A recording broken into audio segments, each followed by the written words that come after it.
Hi friends, this is RP. So ఈ వీడియోలో రేపటికి అంటే 23rd జూలైకి బడ్జెట్ రోజు మార్కెట్ ఎలా ఉండొచ్చు, టెక్నికల్గా లెవెల్స్ ఎలా ఉన్నాయి. సో బడ్జెట్ని బట్టి మార్కెట్లో కొంచెం వొలటాలిటీ ఎక్కువ ఉండొచ్చు. బడ్జెట్ అయిన దాకా మనం వెయిట్ చేయడం బెటర్. బడ్జెట్ స్పీచ్ కంప్లీట్ అయిపోయి కొంత టైం వచ్చి దాన్ని అనాలిసిస్ చేసుకున్నంత వరకు మనం కొంత ఎలాంటి ట్రేడ్స్ చేయకుండా వెయిట్ చేయడం బెటర్ అనిపిస్తుంది. అయితే టెక్నికల్ లెవెల్స్ ఫాలో అయితే మాత్రం మనకు కొంత ప్రాఫిటబిలిటీ రావచ్చు బడ్జెట్ స్పీచ్ అయిన తర్వాత. ఒకటి ఇంపార్టెంట్ లెవెల్ 24,330 మనం గతంలో అనుకున్నాం, ఇది కీ లెవెల్. సో ఈ లెవెల్ని బ్రేక్ చేస్తేనే మనకి బేరిష్నెస్ కంటిన్యూస్ ఉండొచ్చు క్లోజింగ్ బేసిస్లో.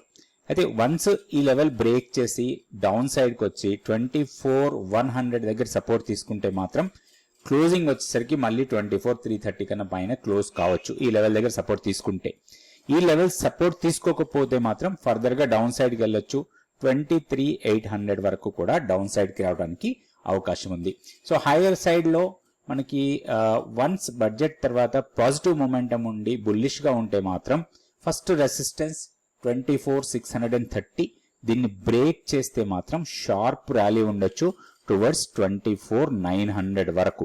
సో ఈ లెవెల్స్ దృష్టిలో పెట్టుకోండి. నిఫ్టీకి ఆఫ్టర్ బడ్జెట్ మీరు ట్రేడింగ్ కోసం ప్లాన్ చేయండి. బడ్జెట్ జరిగేటప్పుడు కానీ బడ్జెట్ టైంలో కానీ ట్రేడింగ్ అవాయిడ్ చేయడమే చాలా బెటర్.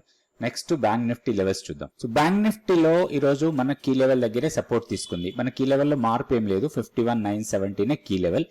ఈ లెవెల్ బ్రేక్ అయి దీనికన్నా కింద సస్టైనబుల్ గా ఉంటే మాత్రం డౌన్ సైడ్ 51,380 లెవెల్స్ కి రావచ్చు. ఇది బ్రేక్ అయితే మాత్రం షార్ప్ ఫాల్ ఉండొచ్చు టువర్డ్స్ 50,860 వరకు. సో లెవెల్స్ దృష్టిలో పెట్టుకొని మనం దీంట్లో ట్రేడ్ తీసుకోవచ్చు. అయితే ఏ ట్రేడ్ తీసుకున్నా కానీ బడ్జెట్ తర్వాత తీసుకోవడం బెటర్. ఒకవేళ పాజిటివ్ మొమెంటం ఉండి 52,400 ని క్రాస్ చేస్తే మాత్రం షార్ప్ ర్యాలీ ఉండొచ్చు 53,300 వరకు కూడా వెళ్ళటానికి అవకాశం ఉంటుంది. సో లెవెల్స్ లో పెద్ద మార్పు లేదు, లెవెల్స్ చెక్ చేసుకోవచ్చు.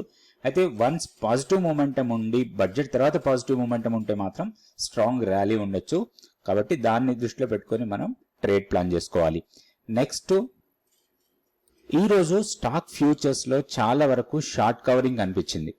సో ఏదైతే లాస్ట్ లో షార్ట్స్ ఉన్నాయో వాటన్నిటిని చాలా వరకు కవరింగ్ కనిపించింది. Most of the stocks shorts లో ఉన్నాయన్నీ కూడా చాలా వరకు కవర్ అయ్యాయి. సో ఆ షార్ట్ కవరింగ్ అయిన స్టాక్స్ లిస్ట్ ఒకసారి చూద్దాం. ఇక్కడ చూస్తే ఓపెన్ ఇంట్రెస్ట్ తగ్గి ప్రైస్ పెరిగిన స్టాక్స్ ఇవన్నీ కూడా ఇట్లా మనం షార్ట్ కవరింగ్ అంటాం. సో ఎల్టీటీఎస్ టాప్ లో ఉంది, 28% ఓపెన్ ఇంట్రెస్ట్ తగ్గింది. తర్వాత టాటా కెమికల్స్, ఈరోజు కెమికల్ స్టాక్స్ లో కూడా పాజిటివ్ మొమెంటమే కనిపించింది. టాటా కెమికల్స్ పెరిగింది. తర్వాత JK cement, Gujarat gas, PVR INOX, Ramco cement, Atul, India mart, M&M finance, Bata India, Navin fluorine, Exide, Apollo tyre ఇవన్నీ కూడా ఓపెన్ ఇంట్రెస్ట్ తగ్గుతూ ప్రైస్ పెరిగిన స్టాక్స్. ఒకవేళ మార్కెట్ పాజిటివ్ ఉంటే వీటిలో కొంత పాజిటివ్ మొమెంటం ఉండొచ్చు. నెక్స్ట్ లాంగ్స్ బిల్డ్ అయిన స్టాక్స్ కూడా ఒకసారి చూద్దాం. ఈ రోజు లాంగ్స్ బిల్డ్ అయిన స్టాక్ లో Coforge, Abbott India, Alkem lab, Crompton, NTPC, Sun pharma, Jubilant food, IndiGo, ONGC వీటన్నిటిలో కూడా కొంత లాంగ్స్ బిల్డ్ అయ్యాయి. ప్రైస్ పెరుగుతూ ఓపెన్ ఇంట్రెస్ట్ కూడా పెరిగినాయి. అయితే స్ట్రాంగ్ మూమెంటం అయితే ఎక్కువ లేదు దీంట్లో. అయితే ఈ రోజు లాస్ట్ 1 అవర్ ట్రేడింగ్ చూస్తే కొన్ని పిఎస్యూ స్టాక్స్ లో పాజిటివ్ మూమెంటం కనిపించింది. అందులో ఒక 2 స్టాక్స్ కి మనం టెక్నికల్ లెవెల్స్ చూద్దాం. ఇది పిఎఫ్సిలో ఈరోజు లో చాలా ఇంపార్టెంట్ లెవెల్. సో ఆ లెవెల్ దగ్గరే ఈరోజు సపోర్ట్ తీసుకుంది మనకి 526. ఇంకొకటి చూస్తే ఇక్కడ మనకి 6 డేస్ నుంచి కంటిన్యూస్ గా ఫాల్ అయింది.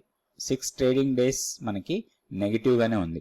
అయితే ఈ రోజు మాత్రం పాజిటివ్ గా క్లోజ్ అయింది. ఒకటి ఇంపార్టెంట్, ప్రీవియస్ హైని మాత్రం బ్రేక్ చేయలేదు. సో ఇప్పుడు మనం ఈ స్టాక్ ని 2 లెవెల్స్ చాలా ఇంపార్టెంట్ లెవెల్స్ లాగా తీసుకోవాలి. 551, దాని తర్వాత 526. ఇది ఎటు బ్రేక్ చేసినా గానీ షార్ప్ మొమెంటం ఉండొచ్చు ఈ స్టాక్ లో. అప్ సైడ్ బ్రేక్ చేస్తే మాత్రం ప్రీవియస్ హైని టెస్ట్ చేయొచ్చు అరౌండ్ 575 ఆర్ 576. ఒకవేళ 526 ని బ్రేక్ చేసి దానికన్నా కిందకి వెళ్తే మాత్రం మంత్లీ పివోట్ 480 దగ్గర ఉంది. సో ఈ లెవెల్ ని కూడా టెస్ట్ చేయొచ్చు. సో ఇది కొంచెం మనం కన్సిడర్ చేయొచ్చు ఇట్లాంటి లెవెల్స్ ని. స్టాక్ మూమెంట్ బట్టి మనం ట్రేడ్ చేయాలి. సో ఈ లెవెల్స్ నోట్ చేసుకుని లెవెల్స్ ప్రకారం దీంట్లో ప్లాన్ చేసుకోవచ్చు ట్రేడింగ్ కోసం. ఓవరాల్ గా మార్కెట్ మూమెంటం ఎలా ఉంది అండ్ బడ్జెట్ ఈవెంట్ డే కాబట్టి స్ట్రాంగ్ మూమెంట్స్ ఉండొచ్చు ఎటు సైడ్ అయినా కానీ. అందులోనే పిఎఫ్సి స్టాక్స్ లో పబ్లిక్ సెక్టర్ స్టాక్స్ లో పాజిటివ్ మూమెంటం ఒకవేళ బడ్జెట్ లో నెగిటివ్ లేకపోతే మాత్రం స్ట్రాంగ్ పాజిటివ్ ఉండొచ్చు. ఒకవేళ నెగిటివ్ ఉంటే ప్రాఫిట్ బుకింగ్ హెవీగా రావచ్చు. కాబట్టి కొంచెం ఈ లెవెల్స్ దృష్టిలో పెట్టుకొని మనం ట్రేడ్ చేసుకోవచ్చు. ఇది పిఎఫ్సి. తర్వాత ఆర్ఈసి చూద్దాం. ఇది ఆర్ఈసి సిమిలర్ ప్యాటర్న్ కనిపిస్తుంది. మనం ఇందాక పిఎఫ్సిలో ఎలా అయితే ఒక ర్యాలీగా వెళ్ళి కొంత డౌన్ అయిందో ఇక్కడ కూడా అది కంటిన్యూస్ గా ర్యాలీ వెళ్ళింది. ర్యాలీ తర్వాత మళ్ళీ ఇక్కడ కూడా 6 days ఫాల్ అయింది. తర్వాత ఈ రోజు మాత్రం ఒక positive candle, bullish candle, momentum strong ఉన్న క్యాండిల్ అయితే ఇక్కడ అగైన్ లాస్ట్ ప్రీవియస్ హైని మాత్రం బ్రేక్ చేయలే. ఫ్రైడే జరిగిన ట్రేడింగ్ హైని బ్రేక్ చేయలేదు, అక్కడే క్లోజ్ అయింది. ఒక డైలమాలో ఉంది అనుకోవచ్చు మనం. ఇప్పుడు మనం గమనించాల్సిన లెవెల్స్ చాలా ఇంపార్టెంట్ లెవెల్స్ లాగా తీసుకోవచ్చు.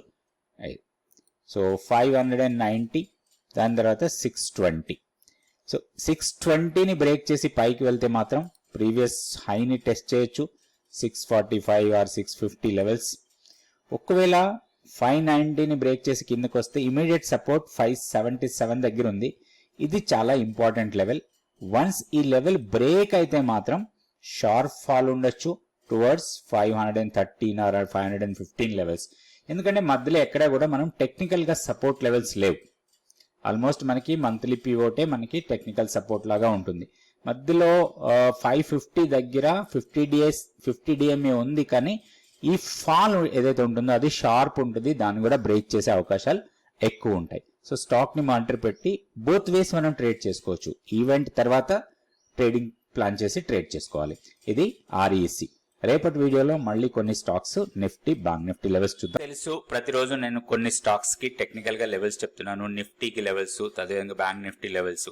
సో వీటితో పాటుగా అప్పుడప్పుడు కొన్ని ఆప్షన్స్ లో ఎలా ట్రేడ్ చేయొచ్చో కూడా మనం కొన్ని వీడియోస్ లో చెప్పడం జరుగుతూ ఉంది. సో స్టాక్ మార్కెట్ లో మీరు నేర్చుకోవాలనుకుంటే మేము రెగ్యులర్ గా 100 days మెంటర్షిప్ ప్రోగ్రామ్ కండక్ట్ చేస్తున్నాం. నెక్స్ట్ బ్యాచ్ ఈ మంత్ 31st నుంచి స్టార్ట్ అవుతుంది. జూలై 31st నుంచి నెక్స్ట్ బ్యాచ్ స్టార్ట్ అవుతుంది. 100 days మెంటర్షిప్ ప్రోగ్రామ్. ఇది ఎందుకు 100 days మెంటర్షిప్ ప్రోగ్రామ్ కి అంత వాల్యూ ఉంది, ఎందుకు చాలా మంది జాయిన్ అవుతున్నారంటే ఇక్కడ మీకు దాదాపుగా 4 months పాటు మీరు నేర్చుకోవచ్చు. దాంతో పాటుగా మీరు నేర్చుకున్న దాన్ని ఫైన్ ట్యూన్ చేసుకోవచ్చు. మీకున్న డౌట్స్ అన్ని క్లారిఫై చేసుకోవడానికి ఇన్ని రోజులు టైం ఉంటుంది. అండ్ ఈ లోపలే ప్రతి శుక్రవారము మాకు లైవ్ మార్కెట్ క్లాస్ ఉంటుంది. అంటే మార్కెట్ జరిగేటప్పుడే మనకి క్లాస్ ఉంటుంది. సో అక్కడ మనం కొన్ని స్టాక్స్ ని ఐడెంటిఫై చేయొచ్చు.